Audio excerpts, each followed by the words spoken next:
सर्वांना नमस्कार। काल दिनांक 11 नोव्हेंबर रोजी रात्री माननीय पोलीस आयुक्त साहेबांनी आमच्या सर्व पथकाला पोलीस ठाणे हद्दीमध्ये निवडणुकीच्या पार्श्वभूमीवर कडक गस्त करून कारवाई करण्याचे आदेश दिले होते। गस्त करीत असताना गुन्हे प्रकटीकरण शाखेच्या PSI श्री शिंदे आणि आमचे सर्व्हेलन्सचे श्री जाधव व श्री देडे यांना अशी माहिती मिळाली, काही ठिकाणी काही इसम हे बापूजी नगर आडमस्तर राहत असलेल्या परिसरात सार्वजनिक ठिकाणी दारूच्या नशेत गोंधळ करून असभ्य वर्तन करत आहेत। त्यानंतर आमच्या अधिकारी कर्मचारी तिथे गेले। त्यांना पाहून गणेश मेहत्रे नावाचा इसम हा पळून गेला।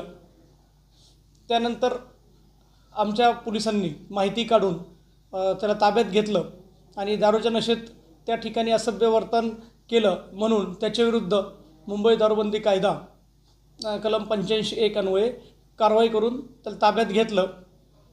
आणि त्यानंतर सदर घटनेबद्दल माननीय ACP गवारी सर, माननीय DCP विजय कबाडे सर आणि माननीय पोलीस आयुक्त M राजकुमार सर यांना घटनेची माहिती दिली होती।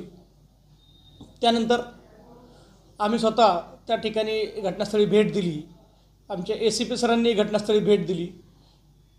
रात्री कोणाला काय तक्रार आहे का असं विचारणा केली आणि माननीय पोलीस आयुक्त सर यांनी स्वतः या घटनेची माहिती घेऊन पोलिसांना कडक कारवाईचे आदेश दिले आहेत।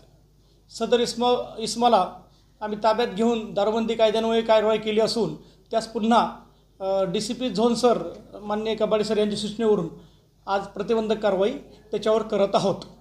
या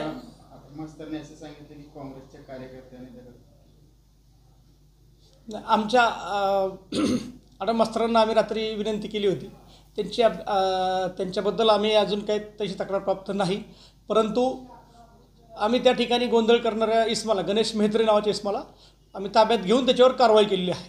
त्याचबरोबर त्याला माननीय विजय कबाडे सर यांनी प्रतिबंधक कारवाईसाठी आज रोजी करण्याचे आम्हाला आदेश दिले आहेत। त्याप्रमाणे कारवाई करण्यात येत आहे। पोलिसांतर्फे सर्व नागरिकांना असे आवाहन करण्यात येते की कायदा सुव्यवस्था प्रश्न निर्माण करणारे, सार्वजनिक शांतता गोंधळ करणारे सर्व इसमांना आम्ही कारवाई करत आहोत। काही कोणाला काही माहिती असल्यास त्यांनी तात्काळ पोलिसांकडे तशी तक्रार द्यावी। जय हिंद। सर, या घटनेत कोणी जखमी झाले का आणि कोणाच्या घराचं नुकसान झालं?